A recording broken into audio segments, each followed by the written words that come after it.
कैसे वचन दे दिया देवर्षि ने कि वे प्रहलाद के आगे आपका नाम भी नहीं लेंगे? कमल नयन, मुझे देवर्षि से ये आशा न थी।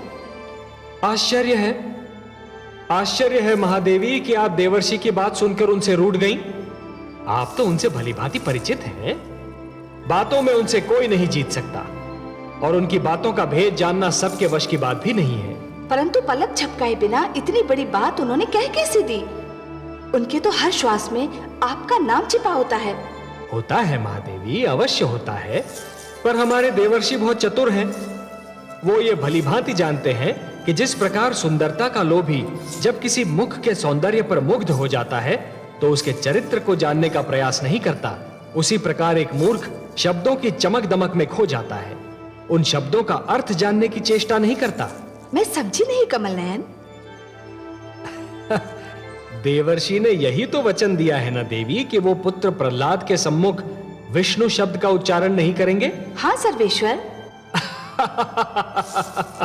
आपने कभी उन्हें मुझे विष्णु पुकारते सुना? वो तो नित्य मुझे नारायण नारायण यही कहकर पुकारते हैं। और उन्होंने हिरण्यकश्यप को यह वचन तो नहीं दिया ना महादेवी कि वो नारायण शब्द का उच्चारण भी नहीं करेंगे। अब देखिए कि वो क्या पुष्प खिलाते हैं। सत्य ही है, देवर्षि बहुत चतुर हैं।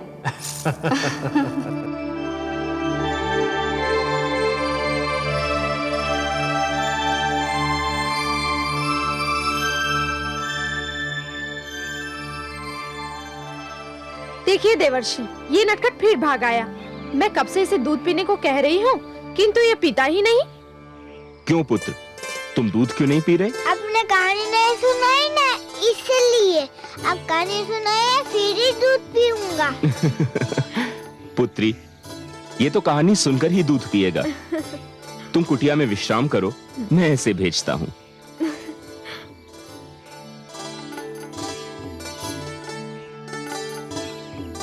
अभी कहानी सुनाइए ना। सुनाता हूँ। अच्छा, तुमने वासुदेव का नाम तो सुना ही होगा। वो तो मैं ना जाने कब से सुन रहा हूँ। उनके और भी कई नाम हैं। अब तो हर समय नारायण नारायण करते रहते, वो भी तो उन्हीं का नाम है। हाँ, और उनका नाम त्रिलोकीनाथ भी है, और उनका नाम जगदीश्वर भी, और माधव भी, कमल नयन भी, लक्ष्मीपति भी। तो एक दिन उन्होंने निश्चय किया कि सृष्टि की रचना की जाए। फिर क्या किया उन्होंने? सुनाता हूँ पुत्र, सुनाता हूँ, धैर्य रखो।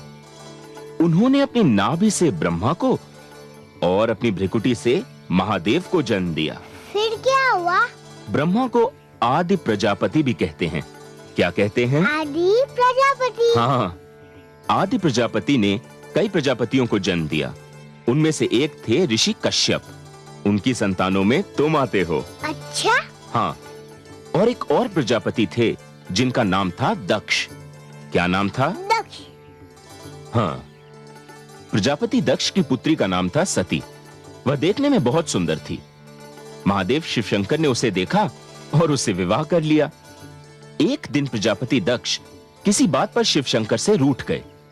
उन्होंने शिवशंकर को अपनी पुत्री सती के सामने बहुत बुरा भला कहा। सती को यह बात अच्छी नहीं लगी। फिर क्या किया देवी सती ने? देवी सती ने योग शक्ति से अपने अंदर अग्नि उत्पन्न की। अच्छा, फिर क्या हुआ? फिर उन्होंने अग्नि से कहा कि हे अग्नि, मुझे भस्म कर दे। फिर क्या हुआ? फिर अग्नि ने उन्हें भस्म कर दिया। तो योग शक्ति से अपने अंदर अग्नि भी उत्पन्न की जा सकती है? हाँ, और यदि कोई यह अग्नि अपने भीतर ही रोक ले तो बाहर की कोई भी अग्नि उसे जला नहीं सकती। हाँ, परंतु इसे रोका कैसे जा सकता है? सांस भीतर की ओर खींची जाए और ओम नमो नारायण जपते हुए अंदर ही रोक ली जाए तो ये शक्ति भीतरी शक्ति बन जाती है। इसे प्राणायाम कहते हैं। क्या कहते हैं? प्राणायाम।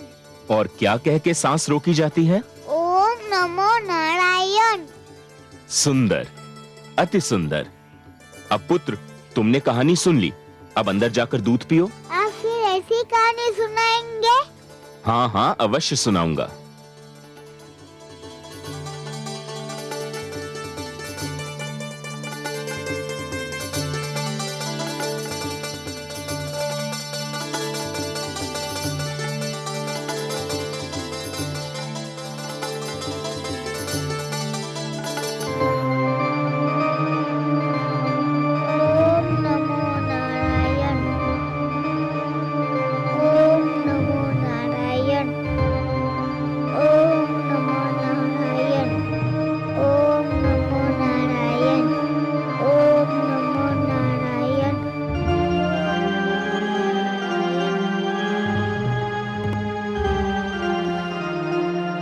प्रहलाद, पुत्र प्रहलाद, प्रहलाद, प्रहलाद, ये तो तप रहा है। प्रहलाद, देवर्षि, देवर्षि, देवर्षि, क्या बात है पुत्री? देवर्षि, मेरे पुत्र को क्या हो गया है? क्या हो गया? उसने मेरी पुकार नहीं सुनी तो मैंने उसे हिलाने डुलाने के लिए हाथ लगाया। मुझे लगा कि जैसे मैंने दहकती हुई ज्वाला को छू लिया हो। पुत्री, तुम्हारा पुत्र तप कर रहा है। तुम्हें ऐसे समय पर उसे छूना नहीं चाहिए था। ये कैसा तप है देवर्षि? ये योग क्रिया का अंश है। ये उसे मैंने ही सिखाया है। मुझे हर्ष है कि तुम्हारा पुत्र योग क्रिया सीखने में सफल हुआ है। नारायण नारायण।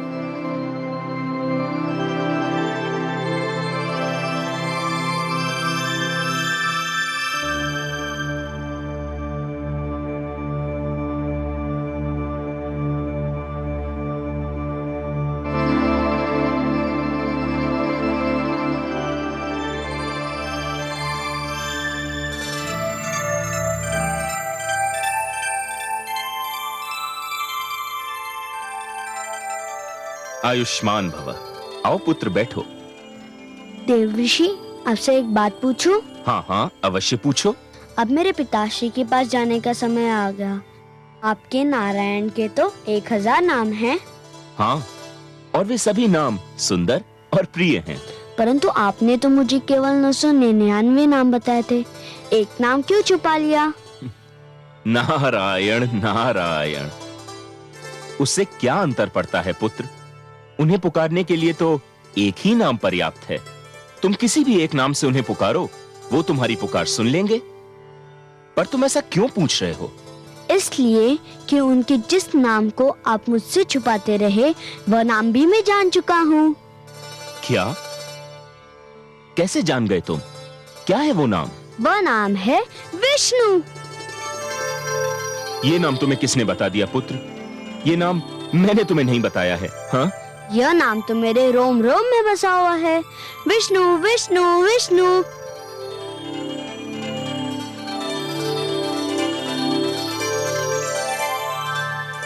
नारायण नारायण। विष्णु, संभल जाओ, अब भी समय है, संभल जाओ। मैं अकेला ही तुम्हारे लिए पर्याप्त था, किंतु अब मैं अकेला नहीं, मेरा पुत्र प्रहलाद आने वाला है। अब हम दोनों मिलकर तुम्हारा नाम इस संसार से मिटा देंगे। हम दोनों मिलकर तुमसे प्रतिशोध लेंगे।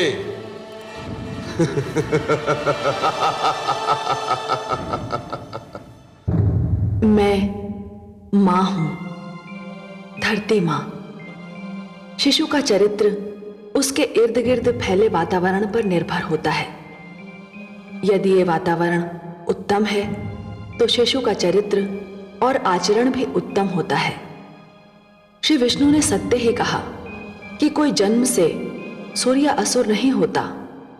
आचरण और चरित्र ही किसी को सुर और किसी को असुर बनाते हैं, और ये आचरण उस वातावरण की देन होता है जिसमें किसी का पालन पोषण होता है।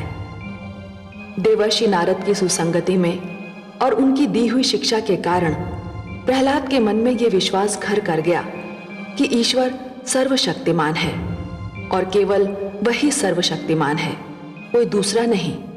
ईश्वर जड़ चेतन में है, ईश्वर कण कण में है, और जिसका सहायक ईश्वर हो उसे किसी और आश्रय की आवश्यकता नहीं। देवर्षि से ईश्वर की यह महिमा सुनते सुनते कई वर्ष बीत गए, और अंत में वो घड़ी आ गई जब कयाधु के और प्रहलाद के जीवन संग्राम में प्रस्थान का समय आ गया।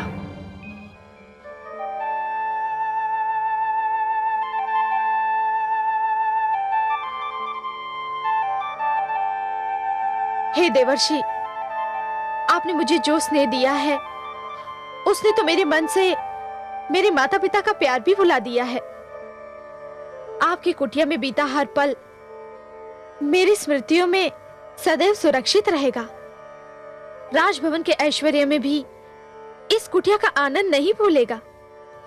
देवऋषि, देवऋषि, देवऋषि, आप भी हमारे संग चलिए ना देवऋषि।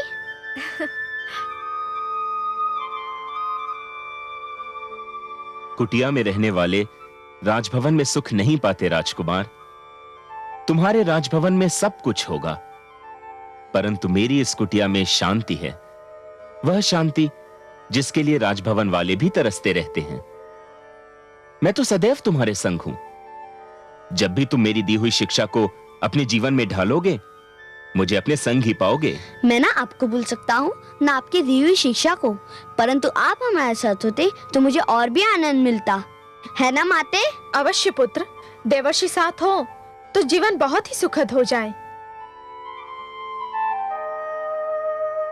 पुत्री, विवाह के उपरांत नारी का सबसे सुंदर और सबसे उत्तम ठिकाना उसके पति का घर होता है। वह नारी बहुत सौभाग्यवती होती है जिसे उसके पति का घर मिल जाए। तुम पर, तुम्हारे पुत्र पर, तुम्हारे पति का अधिकार है। मैं तुम्हारे पिता समान अवश्य हूं पुत्री, पर कोई भी पिता यह नहीं चाहेगा कि उसकी पुत्री अपने पति से दूर रहे। तो विदा दीजिए देवर्षि। पुत्री, मैं ठहरा सन्यासी। मैं विदा दे तो दूं, पर मैं ये सोचता हूं कि मेरी पुत्री मेरी कुटिया से सूने हाथ जा रही है और मेरे पास उसे देने के लिए एक स्वर्ण मुद्रिका भी नहीं। सुने हाथ कहाँ जा रही हूँ देवर्षि? आपने तो मुझे अपने आशीष का कोष दिया है। मेरा आंचल आपके स्नेह के पुष्पों से भरा हुआ है, और मेरे पुत्र को तो आपने शिक्षा का वह धन दिया है जिसके आगे हर धन धूल समान है।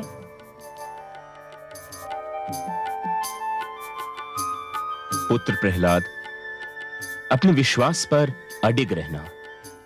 इस विश्वास के मार्ग में जो भी कठिनाई आए उसे हंसकर झेलना। यह विश्वास तुम्हें हर संकट और हर कठिनाई पर विजय दिलाएगा। आओ पुत्री, मैं तुम्हें तुम्हारे रथ तक छोड़ दूं। आओ पुत्र।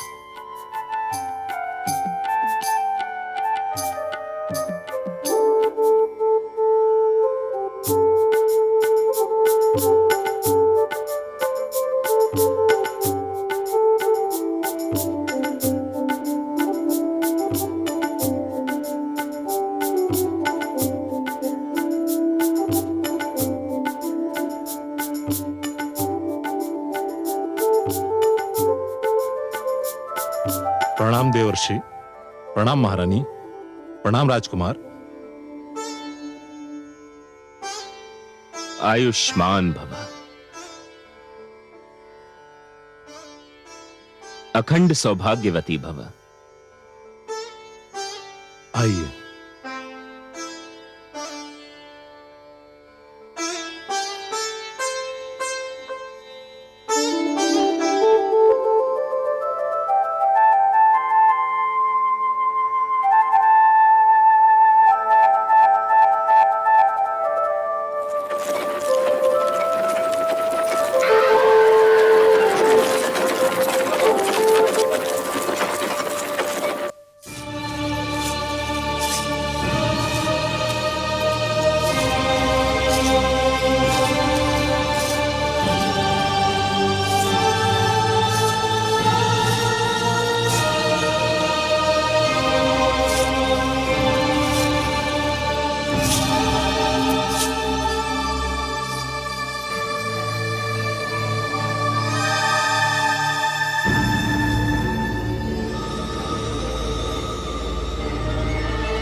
भगवान हिरण्यकशिपु की जय हो। महारानी कयाधु और राजकुमार प्रहलाद पधार रहे हैं। महारानी,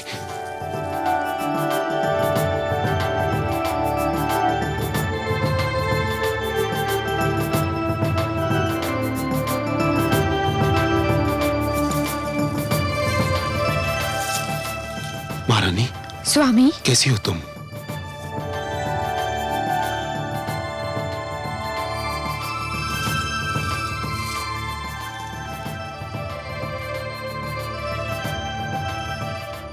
मेरा पुत्र प्रहलाद कितना बड़ा हो गया मेरा राजकुमार। तू मुझे याद करता था ना? नित्य दिन पिताश्री, मैं नित्य दिन देवर्षि से आपके विषय में पूछता था। और देवर्षि तुम्हें क्या बताते थे? वह बताते थे कि आप बहुत महान और शक्तिशाली हैं।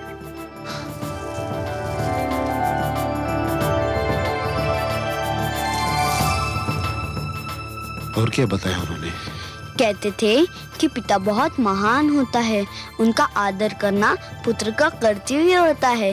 पिता प्रेम देता है, स्नेह देता है और पुत्र की रक्षा करता है।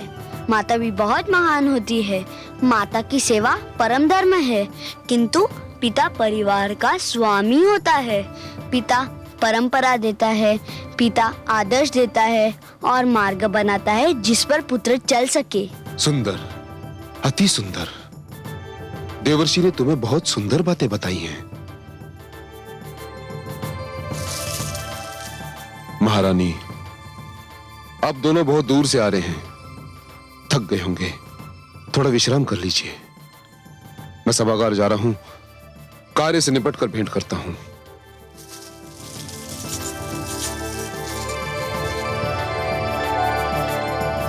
आओ पुत्र।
स्वामी, लगता है प्रहलाद ने जन्म लेकर आपका सारा ध्यान अपनी ओर आकर्षित कर लिया है। सत्य कहा आपने, परम सत्य। इतना सुंदर पुत्र देकर आपने अपने प्रति मेरा प्रेम और भी बढ़ा दिया है। हमारे वंश को उत्तराधिकारी देकर आपने बहुत बड़ा उपकार किया है महारानी। यह तो केवल देवर्षि की कृपा का फल है स्वामी। उन्होंने तो मेरे लिए वह किया है जो केवल एक पिता ही कर सकता है। मैं भी उनका आभारी हूं महारानी। मैं सोचता हूं कि देवर्षि ने इसे जो सुंदर शिक्षा दी है उसकी श्रृंखला न टूटे। इसी कारण मैंने गुरुदेव को बुलाकर प्रहलाद की शिक्षा का भार उन्हें सौंपने का निश्चय किया है।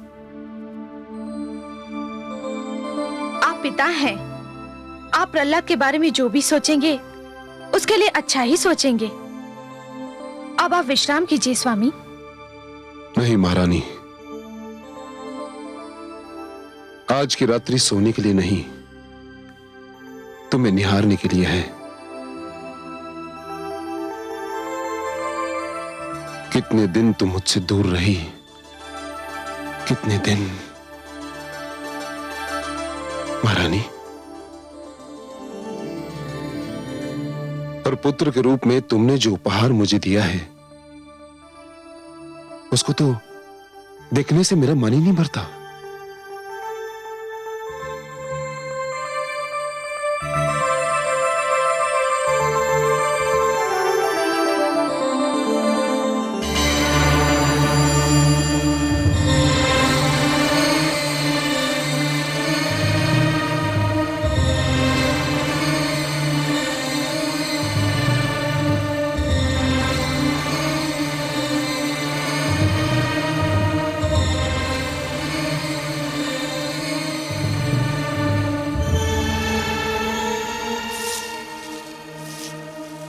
प्रणाम गुरुदेव। आयुष्मान भव। मैं आप ही की प्रतीक्षा कर रहा था पुत्र। ये हमारे गुरुदेव हैं, गुरुदेव शुक्राचार्य। गुरु ब्रह्मा गुरु विष्णु गुरुदेव महेश्वरा, गुरु साक्षात परब्रह्म तस्मै श्री गुरुदेव नमः।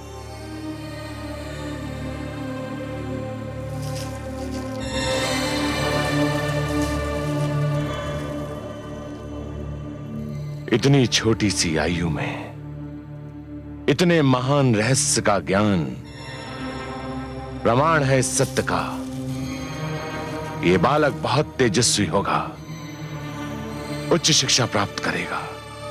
इसी कारण आपको कष्ट दिया है गुरुदेव। मेरे पुत्र को प्राथमिक शिक्षा तो देवर्षि नारद ने दी है और बहुत उत्तम शिक्षा दी है जिसे मैं परख चुका हूं, किंतु अब शेष शिक्षा के लिए मैं अपने पुत्र को आपके हाथों में सौंपना चाहता हूं। मुझे बहुत हर्ष होता वत्स, परंतु मैं तपस्या के लिए हिमालय जा रहा हूं। दुखद, अत्यंत दुखद। फिर मेरे पुत्र की शिक्षा का क्या होगा गुरुदेव? इसीलिए तो मैं इन्हें अपने साथ लाया हूं। ये मेरे शिष्य भी हैं और पुत्र भी, षंड और अमर्क। पुत्र, तुमने जिस मंत्र का उच्चारण किया वो देवताओं के गुरुकुल की परंपरा है। तुम्हें अब उस परंपरा में ढलना होगा जिसकी शिक्षा मेरे गुरुकुल में दी जाती है। ज्ञान और शिक्षा तो एक ही प्रकार की होती है गुरुदेव। क्या आपके गुरुकुल में कुछ और शिक्षा दी जाती है और देव गुरुकुल में कुछ और? हाँ वत्स, मैं असुरों और दैत्यों का गुरुदेव हूं। देव गुरुकुल में देवताओं के गुरु हैं। गुरु तो गुरु होता है, चाहे वह किसी का भी हो, और हर गुरु महान होता है। गुरु तो सारे संसार का होता है और सबको कल्याण का मार्ग दिखाता है। तुम अभी छोटे हो पुत्र, इन बातों को नहीं समझ पाओगे, परंतु चिंता मत करो, षंड और अमर्क तुम्हें सब समझा देंगे। ये दोनों आचार्य हैं, तुम्हें वही शिक्षा देंगे जो मैं तुम्हें देता। पुत्र, प्रहलाद को गुरुकुल ले जाइए और इसे असुर संस्कृति, असुर नीति और असुर दंड विधान की शिक्षा दीजिए। जो आज्ञा गुरुदेव।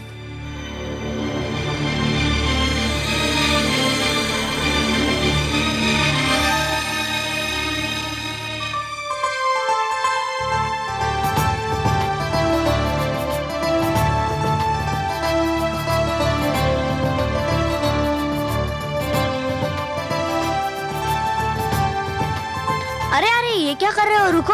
हम अपने राजकुमार पर पुष्प वर्षा कर रहे हैं, आपका स्वागत कर रहे हैं। धन्यवाद। किंतु मैं इस गुरुकुल में राजकुमार बनकर नहीं, आप सबकी भांति एक साधारण विद्यार्थी बनकर आया हूँ और आप सब मेरे सहपाठी हैं और मेरे मित्र हैं। परंतु राजकुमार, आप हम सबसे श्रेष्ठ हैं।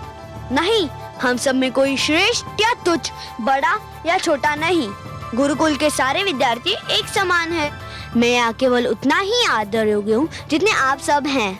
हमें कोई अंतर नहीं होना चाहिए। मैं यहाँ राजकुमार का पद छोड़कर विद्यार्थी का पद लेने आया हूँ। इस पुष्प से आपकी मित्रता की सुगंध आ रही है। मैं ये पुष्प अस्वीकार करता हूँ, परंतु इसकी सुगंध और आपकी मित्रता स्वीकार करता हूँ। अब कहाँ चले गुरुजन? सबसे पहले हम आपको मंदिर और ईश्वर के दर्शन कराना चाहते हैं। अरे, ये तो बहुत ही शुभ विचार है। शिक्षा, ईश्वर के दर्शन और आशीर्वाद से आरंभ हो तो शिष्य को अवश्य सफलता मिलती है। तो फिर आइए।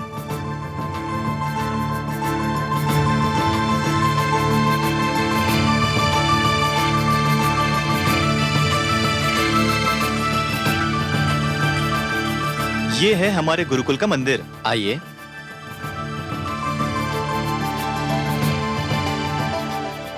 और ये हैं हमारे ईश्वर।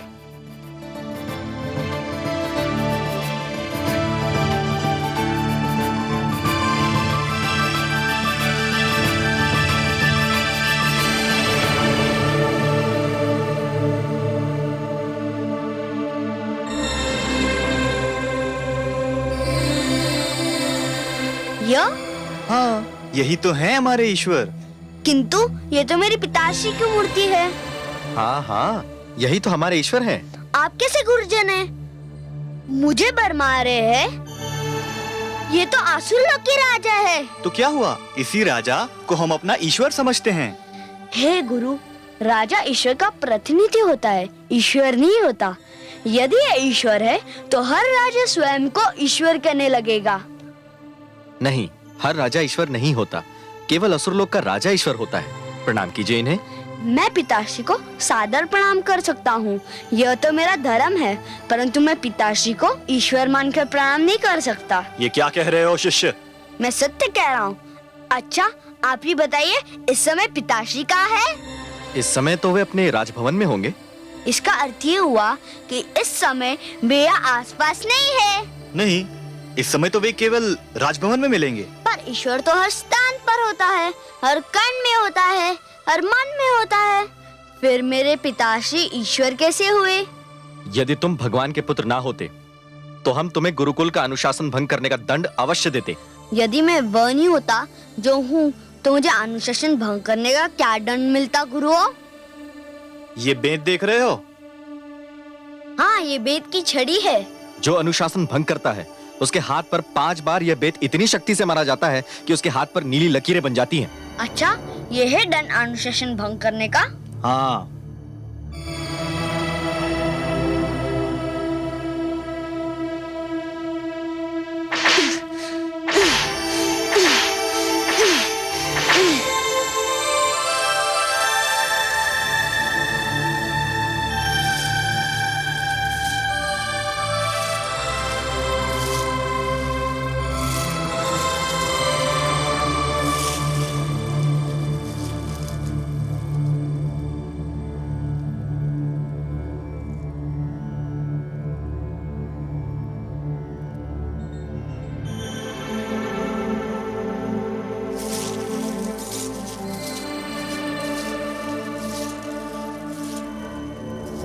दया सागर, देखिए प्रहलाद ने किस प्रकार स्वयं को दंड दिया है। अपने कोमल तन पर कितने बलपूर्वक बेत मारे हैं, वो भी 1 बार 2 बार नहीं 5 बार। कितनी पीड़ा हो रही होगी उसे। पर महादेवी, 5 बार बेत मारकर उसने एक महान कार्य भी तो किया है। महान कार्य? क्या अपने हाथ पर बेत मार लेना महान कार्य है? हाँ प्रिय, उसने अपने हाथ पर 5 बेत मारकर सारे संसार को शिक्षा प्राप्ति के 5 अनुपम सिद्धांत बता दिए हैं। सबसे पहला सिद्धांत संयम, दूसरा सहनशीलता, तीसरा गुरु के आदेश का पालन, चौथा गुरुकुल में अपने उच्च कुल को भूलकर स्वयं को केवल एक विद्यार्थी समझना, और पांचवा अपने सहपाठियों को अपने मित्र सा सम्मान देना। प्रहलाद में अभी से ही महानता के लक्षण दिखाई दे रहे हैं। क्यों नहीं महादेवी, जिसने स्वयं देवर्षि नारद के चरणों में बैठकर प्रथम शिक्षा ली हो, वो महान नहीं होगा तो फिर कौन होगा? और अभी तो यह कथा केवल आरंभ हुई है महादेवी। बस आप तो देखती जाइए कि यह शिक्षार्थी अपने गुरुओं और सहपाठियों को क्या-क्या शिक्षा दे रहा है। हे गुरु, मुझे खेद है कि मैंने गुरुकुल का अनुशासन भंग किया। मैंने स्वयं को इसलिए दंड दिया कि आप मुझे राजकुमार समझकर दंड देने से डर रहे थे। अनुशासन सबके लिए होना चाहिए, चाहे वह कोई भी हो। परंतु हे गुरुजन, मैंने ईश्वर के विषय में आपसे जो बात कही वो सर्वथा उचित है। मैंने जो कुछ भी कहा वो सत्य है। हे गुरुजन, अनुमति दे तो आपसे कुछ कहने का साहस करूं? अवश्य कहो शिष्य। गुरु बहुत महान होते हैं, वे शिष्यों का भविष्य बनाते हैं। वे अच्छी शिक्षा दे तो शिष्य का जीवन सुधर जाता है, वे अच्छी शिक्षा ना दे तो शिष्य का जीवन नष्ट हो जाता है। उनका धर्म है कि वे सत्य का, ज्ञान का मार्ग दिखाए। सत्य का मार्ग ही सबसे अच्छा मार्ग होता है। सुन ली हमने तुम्हारी बातें शिष्य, परंतु अब बहुत देर हो चुकी है, हमारे विश्राम का समय हो गया है। तुम भी थोड़ा विश्राम कर लो, बाकी बातें फिर करेंगे। शिष्य, राजकुमार को उनका शयन कक्ष दिखा दो। जो आज्ञा गुरुदेव। हम चलते हैं।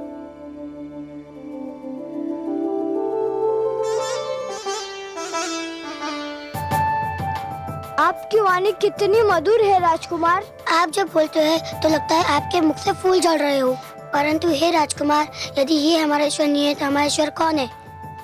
तुम्हारा ईश्वर वही है जो मेरा ईश्वर है, सारे संसार का ईश्वर है। कौन है वो? वही जिसने सूर्य, चंद्रमा और तारे बनाए हैं, जिसने दिन और रात्रि को बनाया है, जिसने समुद्र, नदियाँ और पहाड़ बनाए हैं, जिसने हमको बनाया है, तुमको बनाया है, सारे संसार को बनाया है।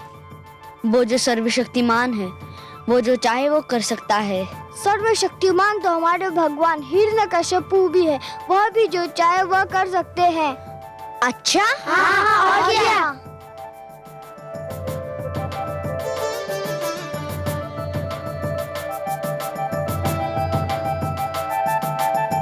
मैं वृक्ष से डाली तोड़ लाया हूँ। यदि तुम्हारा ईश्वर जो चाहे सो कर सकता है तो उसे कहो कि ये डाली फिर वृक्ष से जोड़ दे। यह कौन सी बड़ी बात है? भगवान हिरण्यकश्यपु इसे अभी जोड़ देंगे। हे भगवान सर्वशक्तिमान, इस डाली को फिर से वृक्ष में जोड़ दीजिए।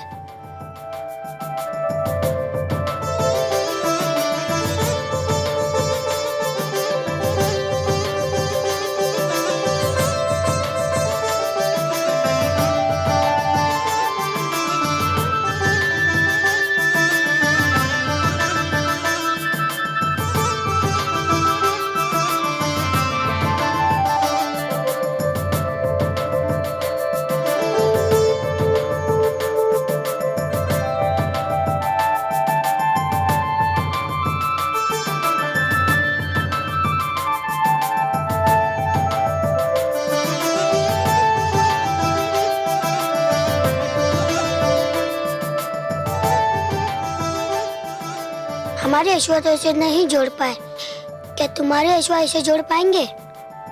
अवश्य जोड़ सकते हैं। तो फिर दिखा दीजिए इसे जोड़कर। हे ईश्वर, हे भगवान, इस डाली को फिर वृक्ष से जोड़ दीजिए। मेरे मित्रों को दिखा दीजिए कि आप ही सर्वशक्तिमान है और जो चाहे सो कर सकते हैं। मुझे विश्वास है कि आप मेरी विनती सुनेंगे, मेरी सहायता करेंगे। हे कमल नयन, कितना दृढ़ विश्वास है पुत्र प्रहलाद को आपके ऊपर। उसकी सहायता कीजिए।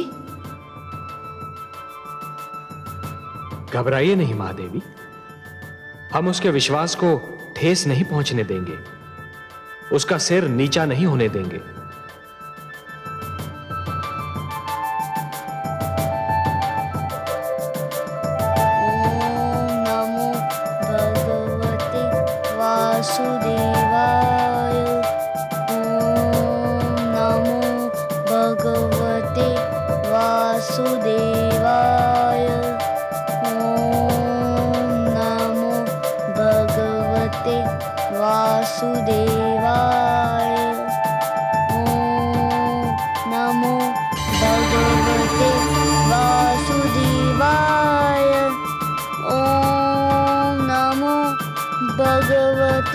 वासुदेवाय।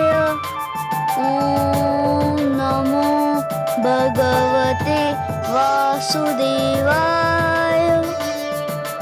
अरे ये तो चमत्कार हो गया।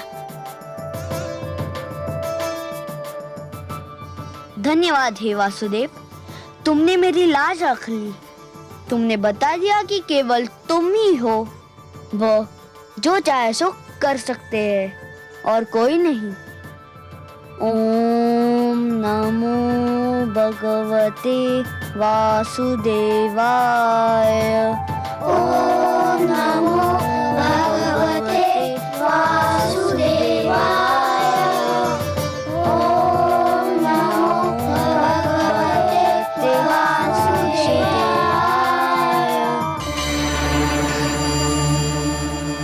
आपके चमत्कार को प्रणाम कमल नयन। आपके पुत्र प्रहलाद ने मुझ में अटूट विश्वास प्रकट किया था महादेवी।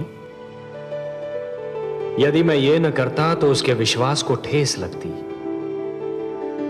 जिस प्रकार नदी अपने निकट आने वाले को प्यासा नहीं लौटाती, उसी प्रकार मुझे मन से तथा प्रेम से पुकारने वाले कभी निराश नहीं होते। और फिर उसकी सहायता करने के लिए आप ही ने कहा था ना? मैं ना तो आपकी बात को टाल सकता था और ना ही उसकी पुकार को अनसुना कर सकता था।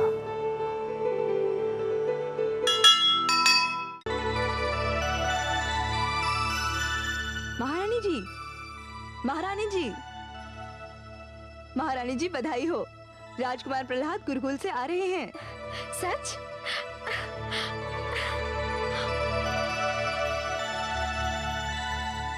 माते, पुत्र, कितने दिनों से तेरे आने की प्रतीक्षा में मैं एक एक घड़ी गिन रही थी। कैसा है तू पुत्र? मैं सकुशल हूँ माते। गुरुकुल के कठोर जीवन ने मेरे पुत्र को कितना कुम्हला दिया है। गुरुकुल का जीवन कठोर होता है माते, परंतु इस कठोरता में आनंद ही आनंद है। बस कुछ याद आता था तो तुम्हारे हाथ का भोजन। जब भी मैं भोजन करता था मेरे सामने तुम्हारा मुख आ जाता था। हाय मेरा पुत्र, अब मैं नित दिन तुझे अपने हाथों से भोजन कराऊंगी। पुत्र, तेरी देखभाल तो मैं स्वयं करूंगी। महारानी की जय हो। सभागार से महाराज का संदेश आया है। उन्हें राजकुमार के आने की सूचना मिल चुकी है। वे चाहते हैं कि कुमार से वे सभागार में ही मिले। चलो ये भी अच्छा हुआ, इसी समय महाराज से भेंट हो जाएगी। चलो पुत्र। भगवान हिरण्यकशिपु की, भगवान हिरण्यकशिपु की, भगवान हिरण्यकशिपु की, भगवान हिरण्यकशिपु की, भगवान हिरण्यकशिपु की, भगवान हिरण्यकशिपु की, भगवान हिरण्यकशिपु की, भगवान हिरण्यकशिपु की, भगवान हिरण्यकशिपु की, भगवान हिरण्यकशिपु की।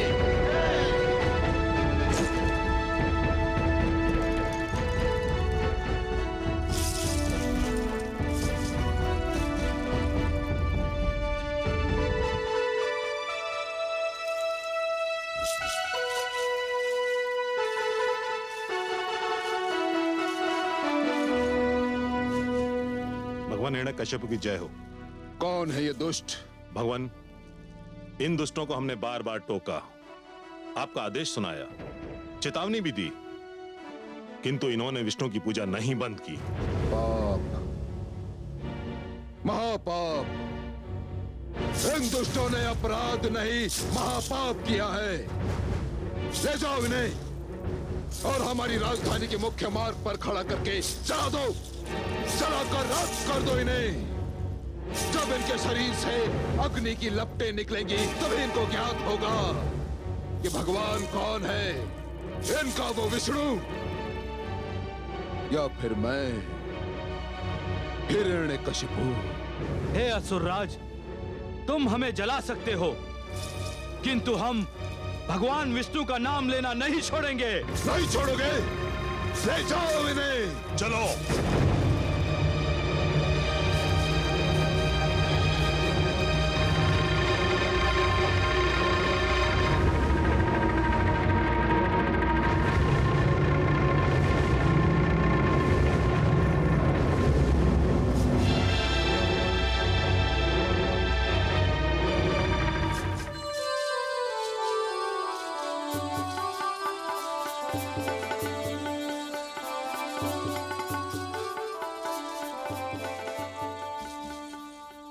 पिताश्री। प्रहलाद,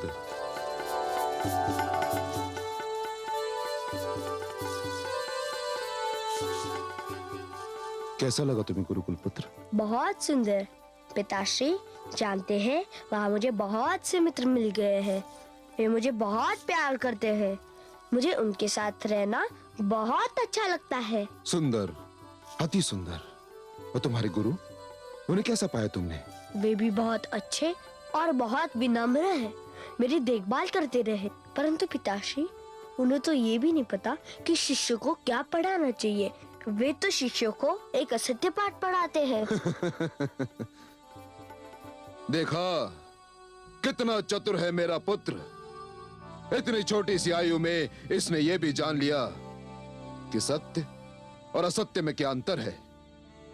धन्य हो पुत्र, तुम धन्य हो।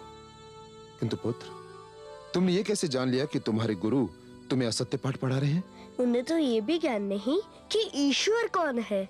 मैं कुछ समझा नहीं। वे मुझे गुरुकुल में बने मंदिर ले गए और आपकी मूर्ति दिखाकर कहने लगे कि ये ईश्वर है, इनकी पूजा करो।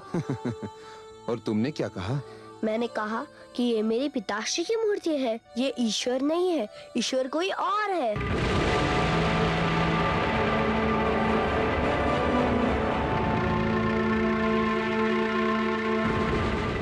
तो फिर ईश्वर कौन है? कौन है ईश्वर? आपको भी नहीं पता? लगता है कि आपके गुरु ने भी आपको नहीं पता कि ईश्वर कौन है। मैं तुम्हारे मुख से सुनना चाहता हूँ कि ईश्वर कौन है, बताओ। चलिए, आपके गुरु ने नहीं बताया तो मैं ही बताए देता हूँ। ईश्वर वे है जो कण कण में बसते हैं, हर मन में बसते हैं, चारों ओर बसते हैं। श्री सागर जिनका बसेरा है, शेषनाग जिनकी शैया है, उनका नाम है वासुदेव श्री विष्णु। मेरा पुत्र।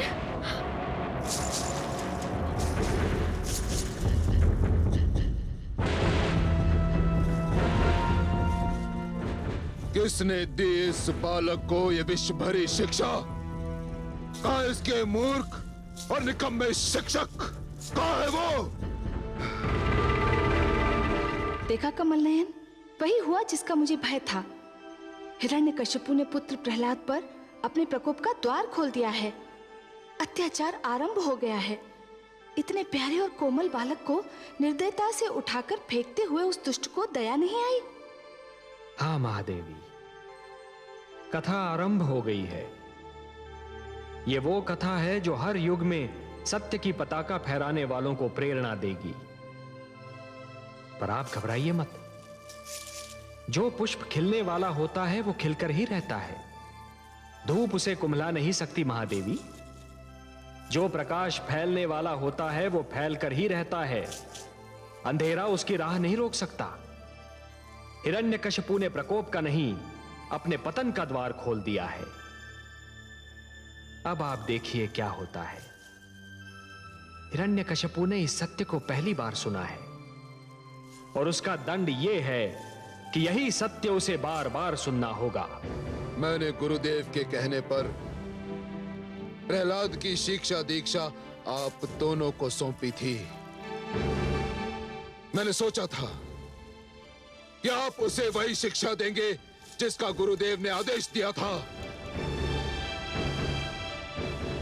मैंने सोचा था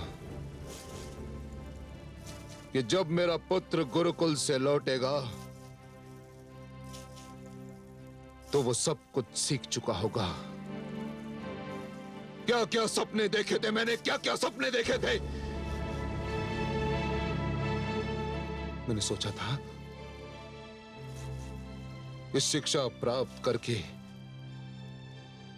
मेरा पुत्र मेरी परंपरा को आगे बढ़ाएगा, मेरा मान बढ़ाएगा, मेरे नाम को ऊंचा करेगा। परंतु आपने उसे सर्वथा उल्टी शिक्षा दी। उसे वो नाम बताया जिसे सुनकर मेरे कानों में विष खुल जाता है, मेरे तन मन में आग लग जाती है, और वो नाम है विष्णु विष्णु विष्णु। भगवान, बस मैं कुछ नहीं सुनना चाहता, कुछ नहीं। ले जाइए उसे और उसके मस्तिष्क में भरे कूड़े करकट को निकाल बाहर कीजिए और उस मूर्ख को बताइए ईश्वर कौन है। कौन है ईश्वर? मैं आप दोनों को अंतिम बार क्षमा कर रहा हूं, अंतिम बार समय दे रहा हूं। उस मूर्ख का भ्रम दूर कीजिए। यदि ना किया तो आप दोनों मेरे दंड से बच नहीं पाएंगे। इससे पहले कि मेरे संयम का बांध टूट जाए, चले जाइए यहां से, चले जाइए।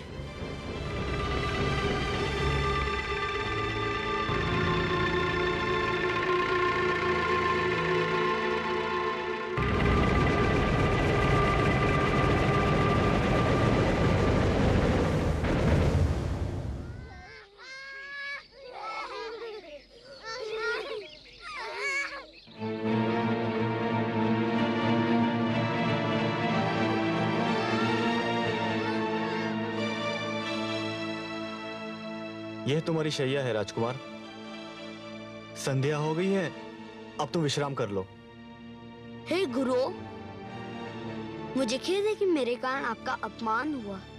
अभी तो केवल अपमान हुआ है। यदि अभी तुमने हमारी बात नहीं सुनी, असुर नीति का अध्ययन नहीं किया, तो अगली बार हमारा वध भी हो सकता है। जग की ये रीति है कि शिष्य गुरु को दक्षिणा देते हैं, परंतु तुम्हारे रूप में हमको एक ऐसा शिष्य मिला है जो दक्षिणा के बदले दंड दिलाने के लिए तत्पर है। शिष्य का धर्म है कि गुरु को सुख पहुंचाना, उनकी सेवा करना। जिस शिष्य के कारण उनके गुरुजन को कष्ट हो, दुख हो, उस शिष्य के जीवन को धिक्कार है। तो फिर हमें वचन दो, जो हम कहेंगे वही करोगे।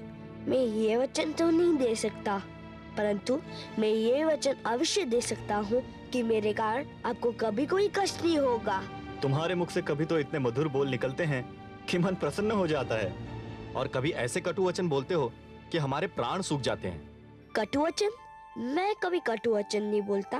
अब सत्य वचन को कटु वचन क्यों कहते हैं? हाँ हाँ वही, परंतु तुम्हारा सत्य हमारे विचारों से मेल नहीं खाता। वह इसलिए गुरुजन कि मेरी और आपकी विचारधारा में अंतर है। परंतु आप चिंता ना करें, मैं अपने विचारधारा का सारा उत्तरदायित्व तो अपने सिर ले लूंगा। आप पर कभी आँच नहीं आने दूंगा, यह मेरा वचन है। ठीक है, अभी विश्राम करो। भोर होने पर देखेंगे कि तुम हमको भगवान हिरण्यकश्यप के प्रकोप से कैसे बचाते हो। चलो भ्राताशंड।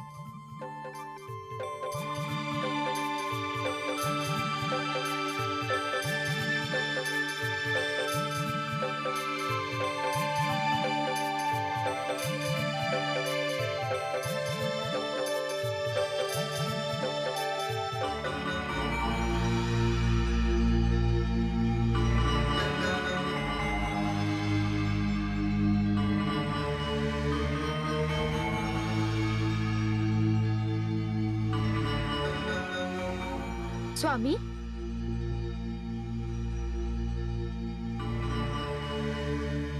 आप अभी तक नहीं सोए? नींद नहीं आ रही है महारानी। तुम्हारे पुत्र ने मेरी आंखों की नींद छीन ली है। मेरा पुत्र? क्या वो आपका पुत्र नहीं? यही तो खेद है महारानी कि मेरा ही पुत्र मुझी से विद्रोह कर रहा है। मेरा ही रक्त मुझी को ललकार रहा है।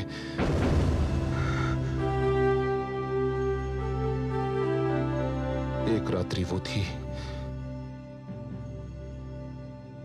जब वो यहां आने वाला था। उस रात्रि प्रसन्नता के कारण मुझे नींद नहीं आ रही थी,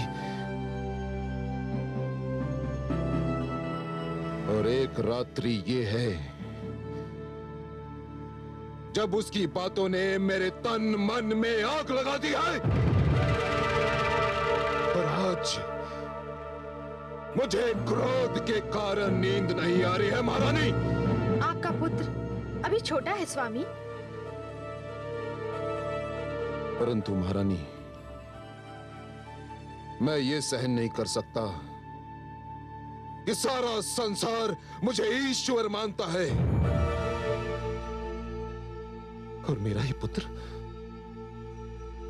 अपने मन में विष्णु की मूर्ति बसाए बैठा है। विष्णु की मूर्ति हठ धर्मी पर तुला हुआ है वो। यह बालहट है, और बालहट का उत्तर क्रोध से देना उचित नहीं स्वामी। हम उसे प्यार से समझाएंगे तो वो अवश्य मान जाएगा। पुत्र है, उस पर प्यार भी आता है, किंतु विद्रोही है, इसलिए उस पर क्रोध भी आता है। मुझे भय है महारानी, कहीं मेरा क्रोध मेरे प्यार की सीमा को लांघ ना जाए। उसे मुझे ईश्वर मानना ही होगा। ऐसा ही होगा स्वामी, आप उसके गुरुजनों पर भरोसा कीजिए। महारानी, और यदि ऐसा नहीं हुआ तो पुत्र प्रहलाद की मृत्यु निश्चित है, निश्चित है, निश्चित है।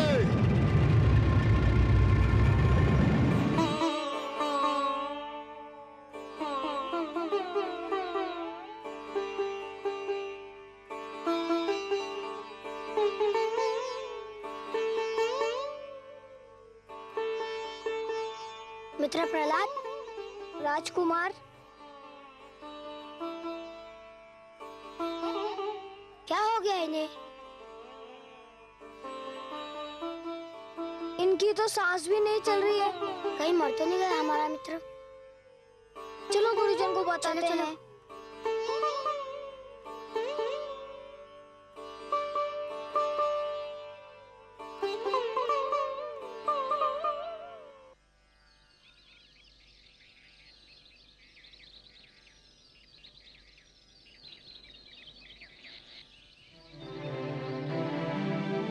गुरुदेव, गुरुदेव शीघ्र चलिए, राजकुमार प्रहलाद को कुछ हो गया।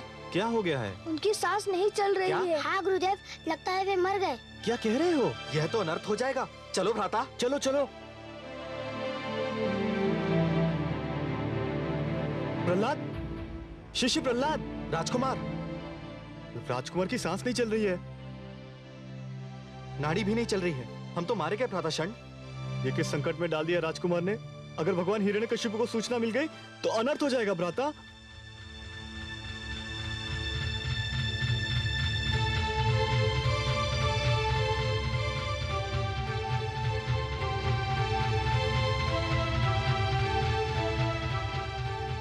क्या हुआ? आप लोग इतने भयभीत क्यों दिखाई दे रहे हैं? भयभीत? आपने तो हमारे प्राण ही संकट में डाल दिए थे। क्यों? हम तो समझे थे कि आपको कुछ हो गया है। कुछ नहीं हुआ था मुझे। कुछ नहीं, परंतु यह सब क्या था? हे गुरुजन, आप लोग अकारण घबरा गए। कुछ नहीं हुआ था मुझे, मैं तो केवल योगाभ्यास कर रहा था। योगाभ्यास? हाँ, इसे शवासन कहते हैं। शवासन? हाँ, इसे योग मुद्रा भी कहते हैं। इसमें श्वास को भीतर ही खींचकर भीतर ही रोक लिया जाता है और प्राणों को शरीर के ब्रह्मांड में अर्थात मस्तिष्क में स्थिर कर दिया जाता है। इससे शरीर और मस्तिष्क दोनों को शक्ति मिलती है। हे कमल नयन, क्षण भर के लिए तो मैं भी स्तब्ध रह गई। मुझे अचरज हो रहा था कि पुत्र प्रहलाद की जीवन लीला इतनी शीघ्र कैसे समाप्त हो गई। महादेवी, पुत्र प्रहलाद की जीवन लीला अभी तो आरंभ ही नहीं हुई है, तो वो समाप्त कैसे होगी? प्रहलाद प्राणायाम का अभ्यास कर रहा था। प्राणायाम जो योग क्रिया का एक अंश है, श्वास पर नियंत्रण पाने का गुर है। और हे देवी, श्वास जीवन का दूसरा नाम है। जो श्वास पर नियंत्रण पा लेगा वो जीवन पर नियंत्रण पा लेगा। ये सब पुत्र प्रहलाद को देवर्षि ने सिखाया था। हाँ महादेवी, देवर्षि ये जानते हैं कि इस योग क्रिया का महत्व आने वाले युगों में जाकर ही जान पड़ेगा। आने वाले युगों में धरती पर जनसंख्या इतनी बढ़ जाएगी, इतने नित नए आविष्कार होंगे कि वातावरण दूषित हो जाएगा, प्राणवायु विषैली हो जाएगी। और उस समय श्वास पर यह नियंत्रण मानव के लिए बहुत उपयोगी सिद्ध होगा। आप सत्य कह रहे हैं सर्वज्ञ। आने वाले युगों में योग क्रिया हर समुदाय, हर वर्ग के स्त्री पुरुषों के लिए स्वस्थ जीवन का आधार बन जाएगी। और प्रहलाद के लिए तो यह और भी आवश्यक है महादेवी, क्योंकि अब उसके जीवन में जो घटनाएं घटने वाली हैं, उनमें उसकी ये योग क्रिया ही उसका साथ देगी। प्राणायाम, श्वास पर यह नियंत्रण भू जल वायु हर स्थान पर काम आता है, और उसने ये नियंत्रण क्रिया स्वयं देवर्षि से सीख ली है।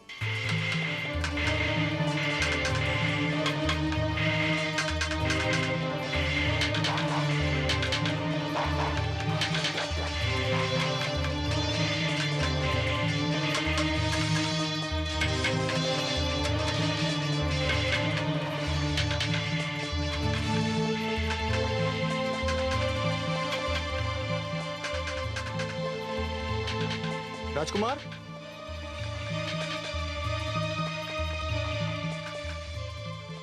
हे गुरुदेव, मैं आपसे कितनी बार विनती कर चुका हूँ कि आप मुझे शिष्य कहकर बुलाया करें, राजकुमार नहीं।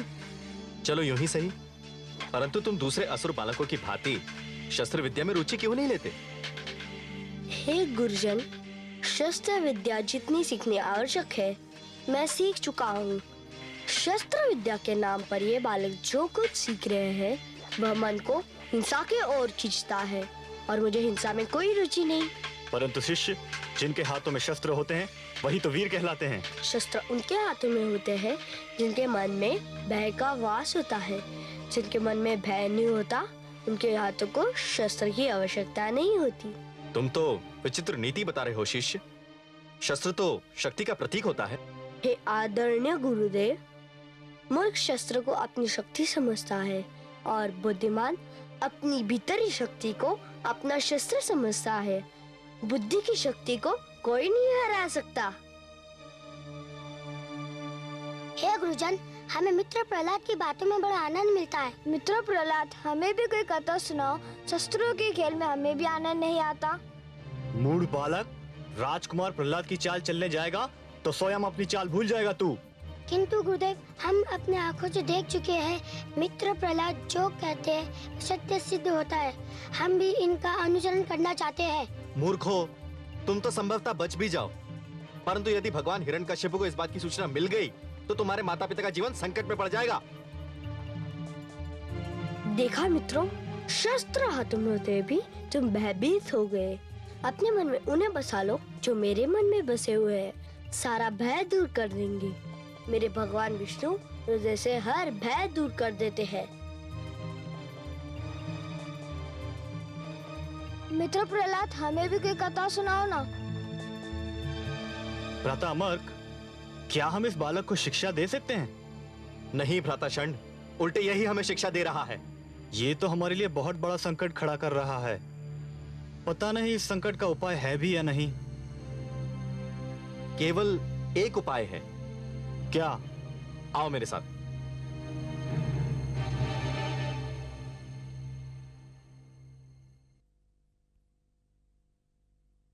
महारानी की जय हो। गुरुकुल से गुरु षंड और गुरु अमर्क आए हैं और आपसे मिलना चाहते हैं। इस समय? इतनी रात्रि को? कहते हैं कोई बहुत आवश्यक कार्य है। ठीक है, भेज दो। जी महारानी।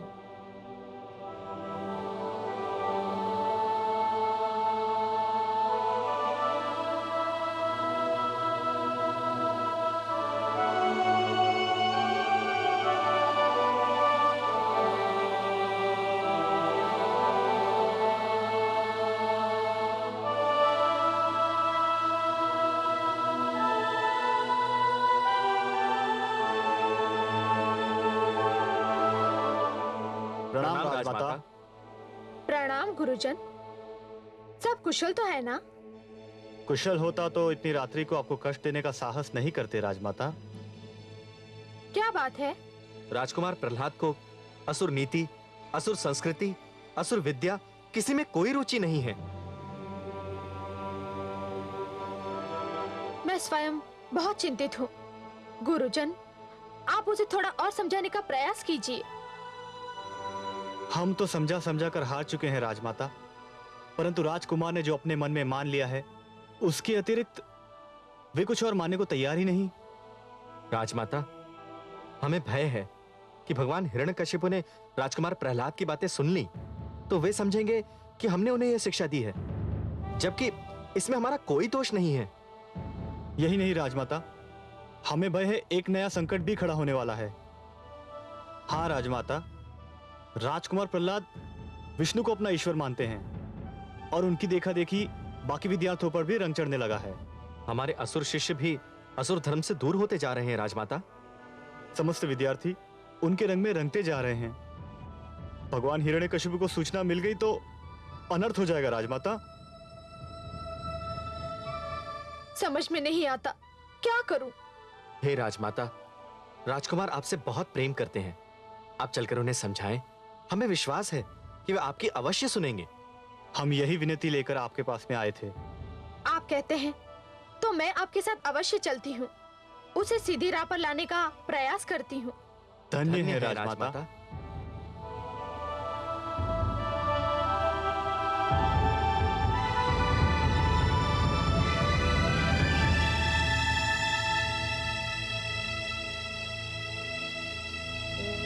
नमो भगवते वासुदेवाय।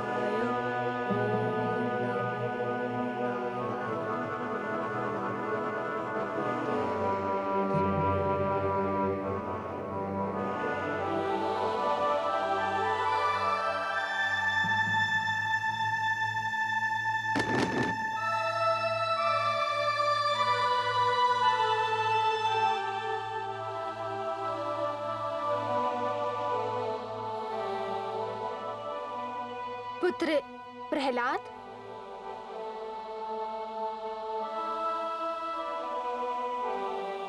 माते,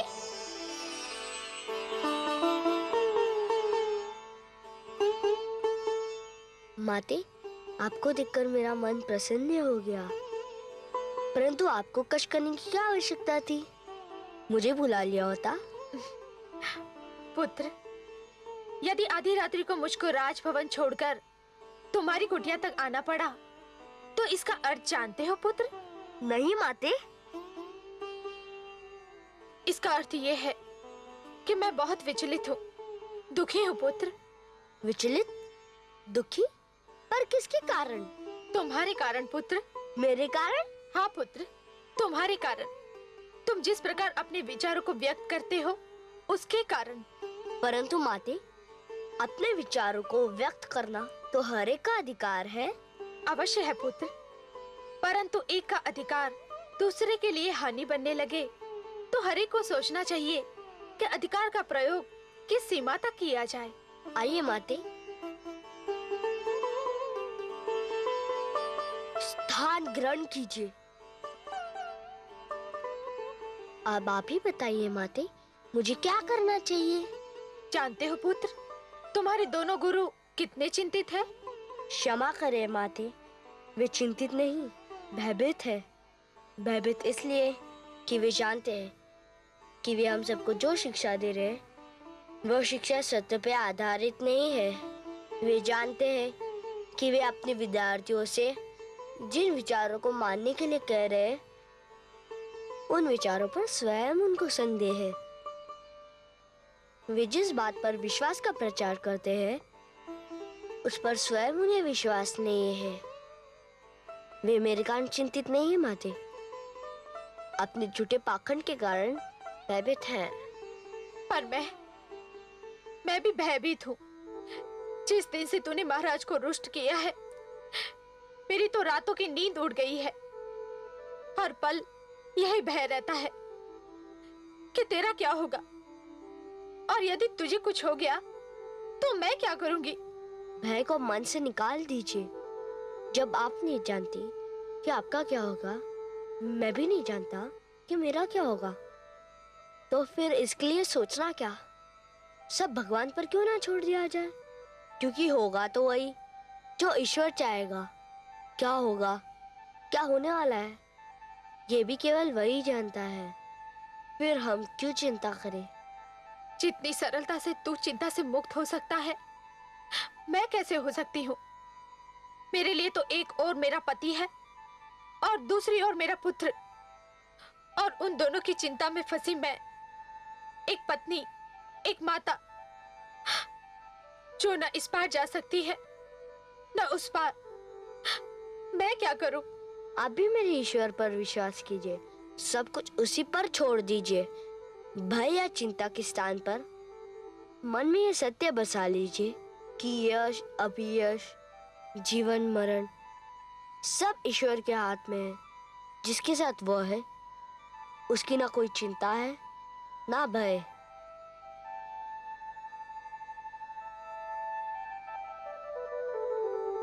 ओम नमो नारायण।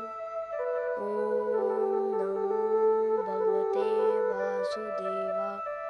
ओम नमो भगवते वासुदेवाय। ओम नमो नारायण।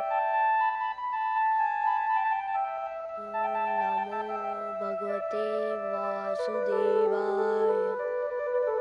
ओम नमो नारायण।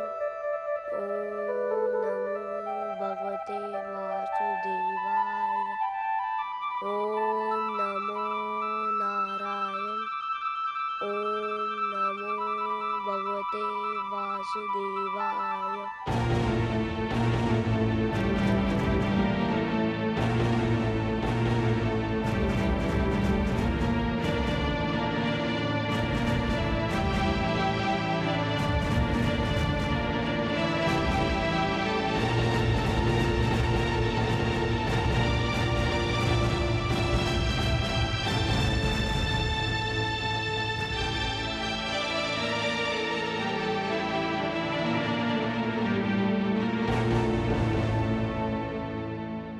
भगवान हिरण्यकशिपु की शक्ति इतनी रात्रि को कहां से आ रही है? पुत्र प्रहलाद से मिलने का मन कर रहा था, उसी से मिलकर आ रही हूँ। आपने अकारण ही कष्ट किया महारानी। मैं स्वयं कल उसे अपने सभागार में बुलाने वाला हूँ। कल? नहीं स्वामी, इतनी शीघ्र मत बुलाइए उसे। उसकी शिक्षा में बाधा आएगी। अभी कुछ दिन और उसे गुरुकुल में ही रहने दीजिए। इसका अर्थ यह हुआ कि उसे मिलने के पश्चात आपको यह ज्ञात हुआ कि वो गुरुकुल में वो कुछ नहीं सीखा जो उसके गुरु उसे सिखाना चाहते थे। ऐसा नहीं है स्वामी, पर उसे थोड़ा समय और मिलना आवश्यक है। नहीं महारानी, मैं और अधिक समय नहीं दे सकता। ये प्रश्न भगवान हिरण्यकशिपु के मान सम्मान का है। ये प्रश्न हमारे अभिमान का है। मैं कल ही सेनापति अश्वमित्र को भेजकर प्रहलाद को सभागार में बुलाने का आदेश देता हूं।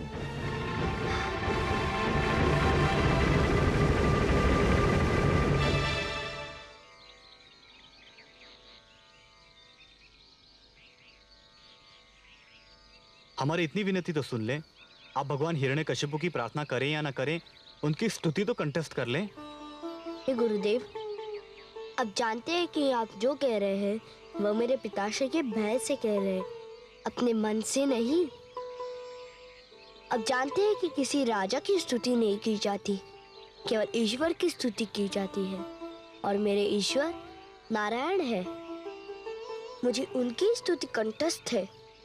मित्र, हमें भी बताओ क्या स्तुति है। सुनोगे? हाँ हाँ, अवश्य सुनेंगे। अरे अरे, यह क्या अनर्थ कर रहे हो? हम मित्र प्रहलाद से स्तुति सुनेंगे। तो सुनो, आओ मेरे साथ।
प्रहलाद, ये तुम क्या कर रहे हो? राजकुमार, राजकुमार की जय हो। भगवान हिरण्यकश्यप ने आपको आपके दोनों गुरुओं सहित सभागार में उपस्थित होने का आदेश दिया है। आपको अभी चलना होगा। आपको मेरा वचन याद है गुरुजन? हाँ। तो आप निश्चिंत रहिए।